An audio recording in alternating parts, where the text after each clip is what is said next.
غم نہ کھاؤ اس کا جو تمہارے ہاتھ میں نہیں ہے، ولا تفرحوا بما آتاکم، اس پر خوش نہ ہو جو تمہیں ملا ہے۔ یعنی کبھی ایسا ہوتا ہے کہ تمہیں اللہ تعالیٰ دے کے آزماتا ہے اور اس نے پہلے لکھ دیا ہوا ہے تمہارے لیے، تو جب تم اس بات پہ یقین رکھ لو گے کہ تمہارا مقصوم تمہیں ملے گا، تو جو نہیں ملے گا اس پہ تم دکھی نہیں ہوگے کہ میری قسمت میں تھا ہی نہیں، اور جو تمہیں ملا ہے اس پہ تم غرور اور تکبر میں نہیں آؤ گے، اس لیے کہ تم کہو گے یہ میرے مالک نے لکھا ہے، ورنہ تم کہو گے یہ میری تگ و تاز کا نتیجہ ہے، یہ میں نے محنت اتنی کی اس کا نتیجے میں یہ ملا۔ اللہ فرماتا ہے یہ سب اس نے لکھ رکھا ہے تمہارے لیے، اس لیے تمہیں ملے تو تکبر میں نہ آنا، تمہیں نہ ملے تو تم تعصف میں نہ چلے جانا، اس لیے اس نے سارے فیصلے پہلے کر دیے اور تمہیں بتا دیا ہے کہ تمہارے لیے جو مقسوم ہے وہ تمہیں اللہ نے عطا کر دیا ہوا ہے، نہیں ملنا ہے تو تم الٹی چھلانگے بھی لگا لو تو وہ نہیں ملے گا۔ تقدیر پر ایمان لانے کے لیے اس لیے زور دیا گیا ہے، اور ہمیں اپنی اولادوں کو، اپنی نسلوں کو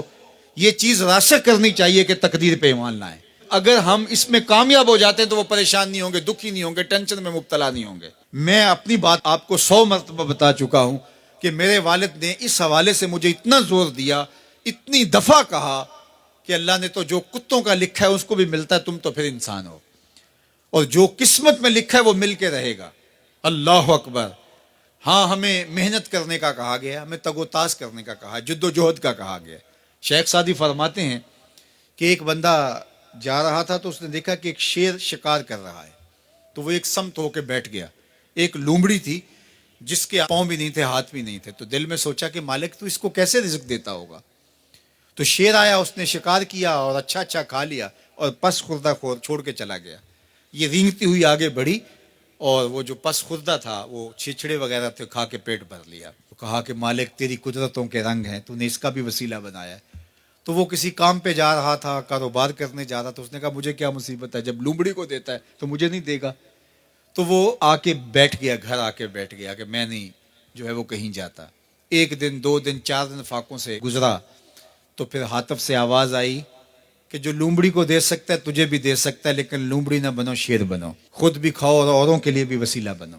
ہمیں ترغیب دی گئی ہے، باقی جو ہمارے مقدر کا ہے وہ ہمیں ملے گا، ہر صورت میں ملے گا۔ تو اپنی نسلوں کے سینوں میں یہ چیز راسخ کرو، اور یہ راسخ تبھی ہوگی ہمارے سینے میں راسخ ہوگی۔